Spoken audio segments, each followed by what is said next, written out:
हे दोस्तों, Facebook travel stories में आपका स्वागत है। आज हम एक ऐसे हादसे की बात करेंगे जिसके बारे में सोचने से ही हम डर जाते हैं। सोचिए, अगर वो किसी के साथ होने वाला हो तो उसका क्या हाल होगा।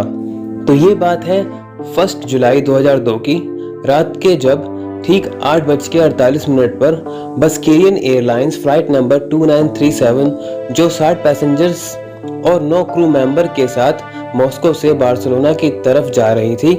रात के ठीक 11 बजे इस फ्लाइट ने स्विट्जरलैंड के एरोस्पेस में एंटर किया। उस टाइम इस एरोस्पेस की देखरेख एक प्राइवेट स्विस कंपनी स्काईगाइड द्वारा किया जा रहा था।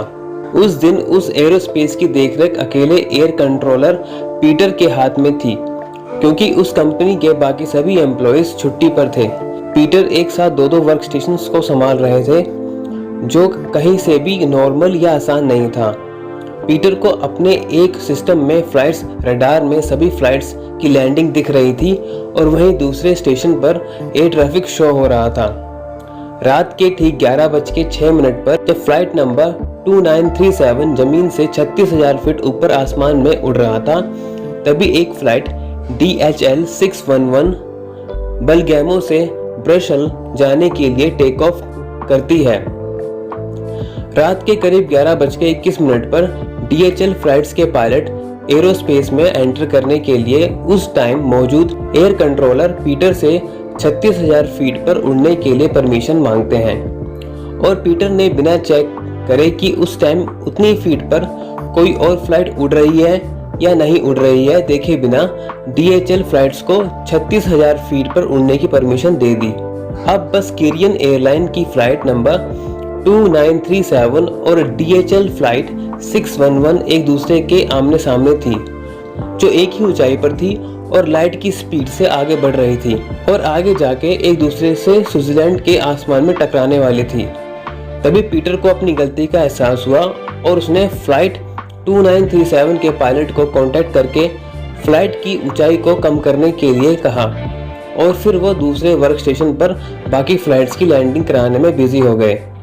तभी फ्लाइट 2937 का सिक्योरिटी अलर्ट तेजी से बजने लगा, जो पायलट को प्लेन की ऊंचाई बढ़ाने के लिए कमांड दे रहा था। लेकिन पायलट यहाँ कंफ्यूज हो जाते हैं कि प्लेन की ऊंचाई बढ़ानी है या कम करनी है।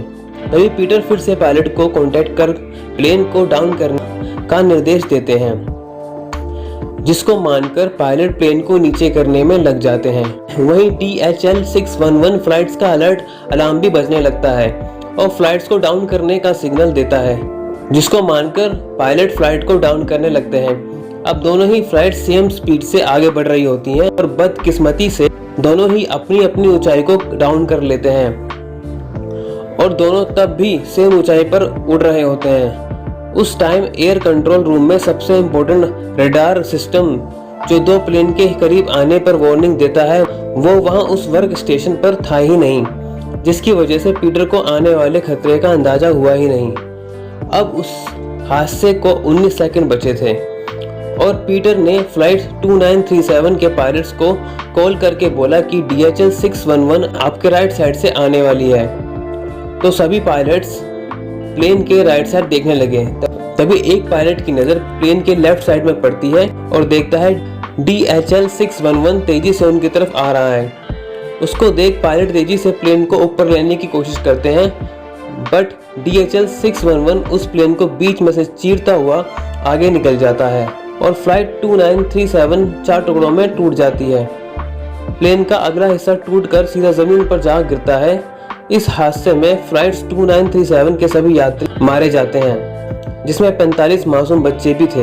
वहीं DHL 611 प्लेन का इस हादसे में टेल पूरी तरह से टूट गया था, जिसके कारण फ्लाइट्स डिसबैलेंस होकर हवा में झूलती रही और थोड़ा दूर जाकर क्रैश हो गई। पर इस फ्लाइट में 2 लोगों को छोड़कर बाकी सब पैसेंजर बच गए। इस हादसे में पूरे 71 लोगों की जान गई।